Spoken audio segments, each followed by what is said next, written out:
Hello and welcome to the Sana Psychological Podcast, your safe space for connection, healing, and growth. Each episode, our experienced clinicians and special guests will share strategies, stories, and resources to support your unique path to well-being. Because at Sana, your mental health matters. Hi, everyone. Welcome back to the Sana Psychological Podcast. I'm your host, Paige Abbott. Today, we are going to be tackling a topic that I think is on a lot of people's minds, and that is the topic of, am I anxious or am I burnt out? At first glance, these experiences can feel almost identical. Constant fatigue, lack of focus, irritability, trouble sleeping. But understanding the difference between them matters because the way that we respond and recover depends on what's really going on. So today we're going to jump into exploring what anxiety is, what burnout is, how to tell the difference, and what actually helps for each. So let's step into an exploration of what is anxiety. Anxiety at its core is a state of heightened alertness. It's our brain trying to protect us, but sometimes it goes a little bit too far. It can sound like, what if something goes wrong? I need to stay on top of everything. I can't relax yet because not everything is done and taken care of.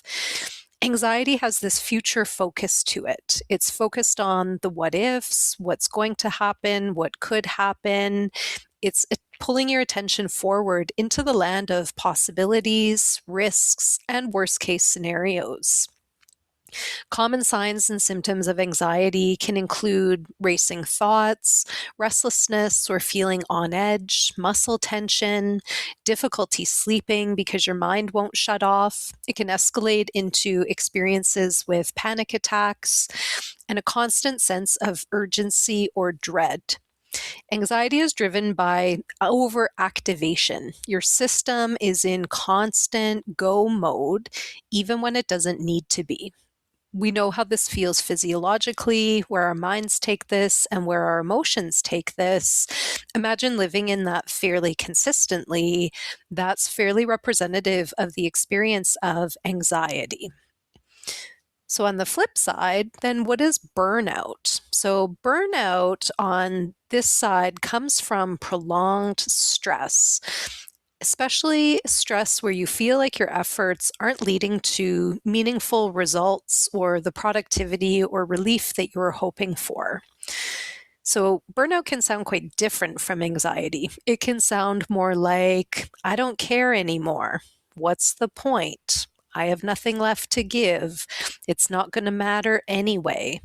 So burnout is not about too much energy. It's more about depletion. More common signs of burnout include things like emotional exhaustion, detachment or cynicism. Sometimes we refer to this as compassion fatigue, where just your ability to care about other people, have empathy, and have kindness towards them really diminishes. It can also come with low motivation, brain fog, and feeling quite drained no matter how much you rest and how much you're trying to take care of yourself. So burnout is really driven by this push towards a shutdown. Your system has been in go mode for so long that it hits a wall and is trying to help itself recover by starting to incubate and starting to turn off some of those systems that were once more active. So telling apart anxiety versus burnout, we can think of anxiety as too much energy.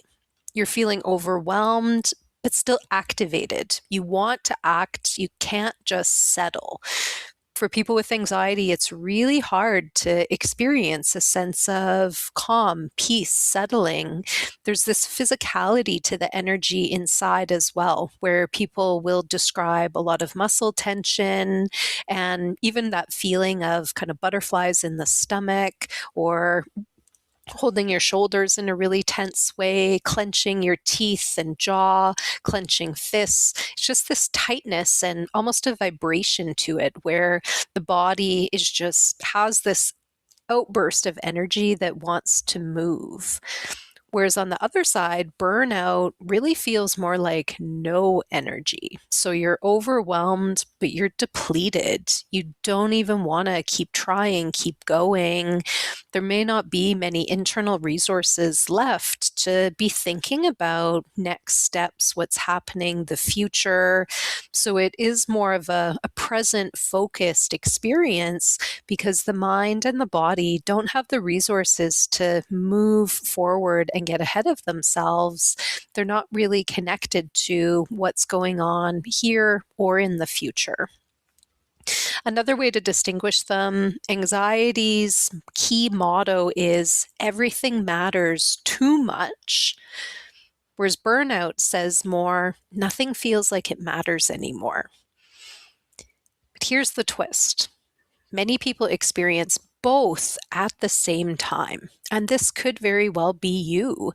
If you're relating to both of these sides of the experience that I'm sharing, then you could be one of those individuals sitting in, feeling wired, but exhausted at the same time, restless, but unmotivated. That's not unusual. Anxiety and burnout can definitely go hand in hand. So how do we move forward then? Well, if you're identifying that what you're dealing with is more purely anxiety driven, the goal isn't to necessarily eliminate it completely. We may not be able to, and that may not be possible, but it is possible to calm down your nervous system and retrain your response to stress.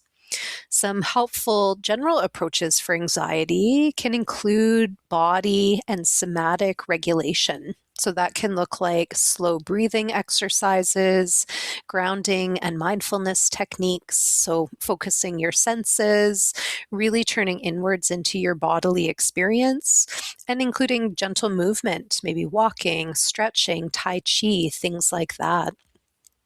Another approach for anxiety that can be helpful is to actually challenge some of the stories, the narratives, the anxious thinking that's inside of us. Noticing those catastrophic and futurizing thoughts, challenging them by asking, is this likely or just possible? Is there any evidence for this? Is this based in anything that's real? To start to challenge that so that we can replace those extreme thoughts with a more balanced, realistic, and present focused perspective.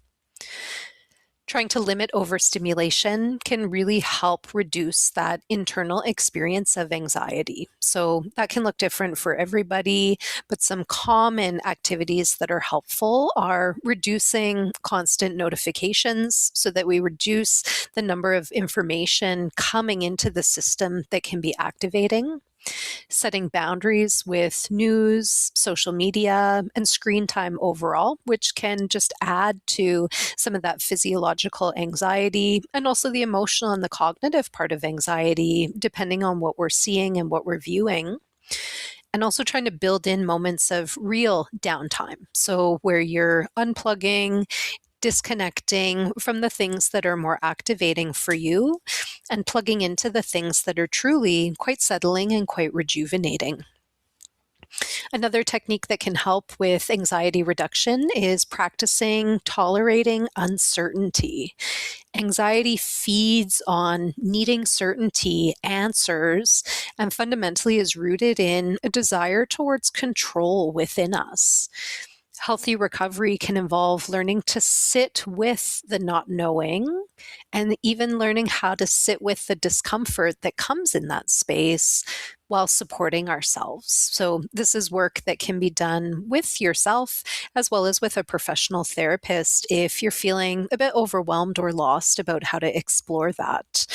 Learning how to go through different feelings and experiences and get comfortable in the discomfort can be a really important mental health tool that I would encourage everyone who's listening to explore and learn more about for themselves, because it really does help benefit us in so many different ways within life. So what about burnout? So if we're sitting more on the burnout side of things, burnout can require a quite different approach than what we were just talking about with anxiety.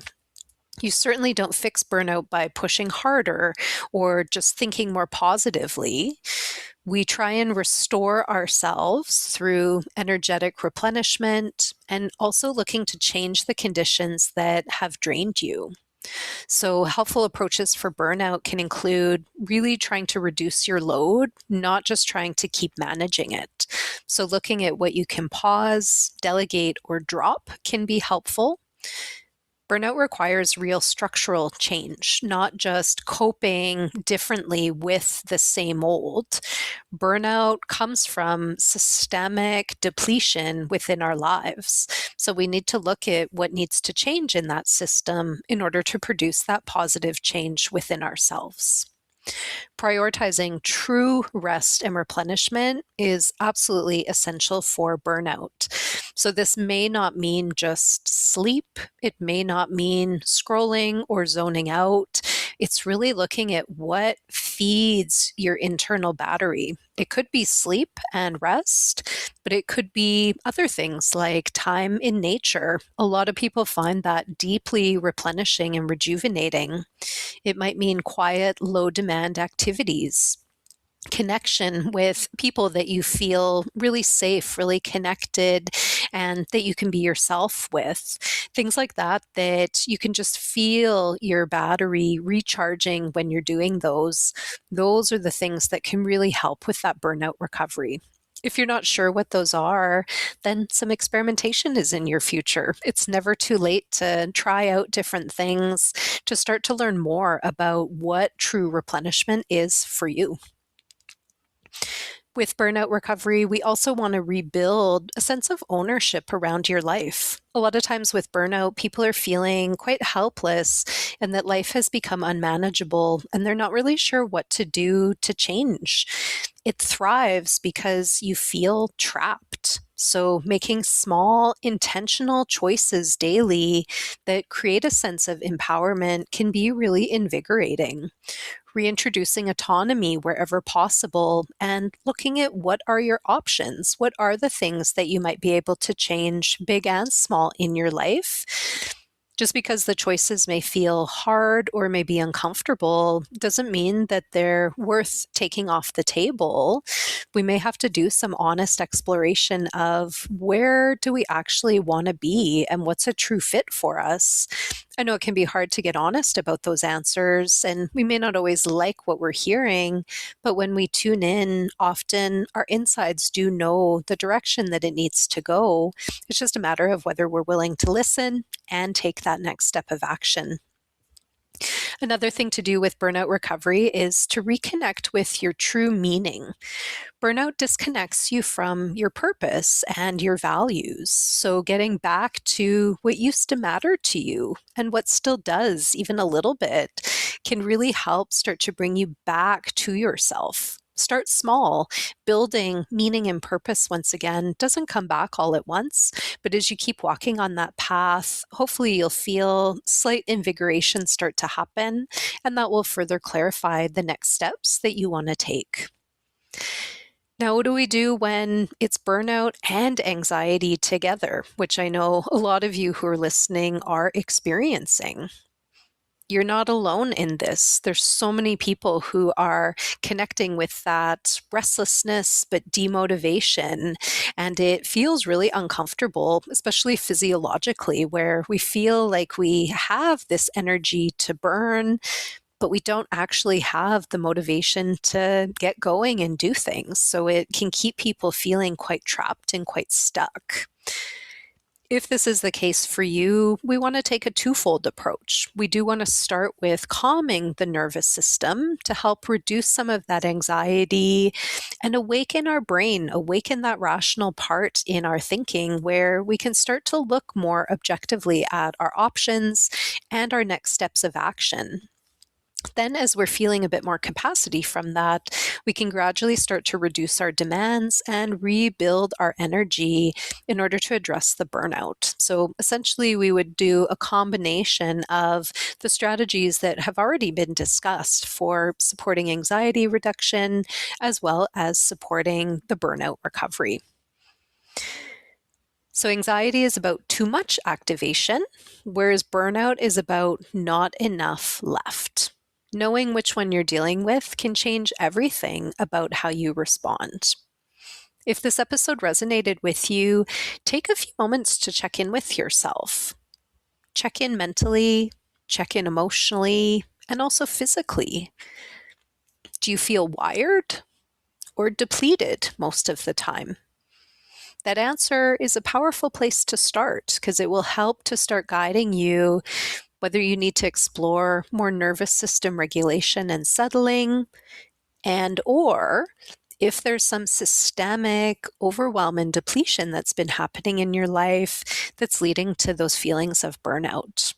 There's hope on both sides. We can change, we can grow, we can recover from both experiences, whether anxiety or burnout. So if these are resonating for you, I want you to know there's always hope, there's always the possibility of change, and all feeling states are fundamentally temporary. So wherever you're sitting today, it is going to shift, it is going to move, and I just hope that you can gently support yourself throughout that process.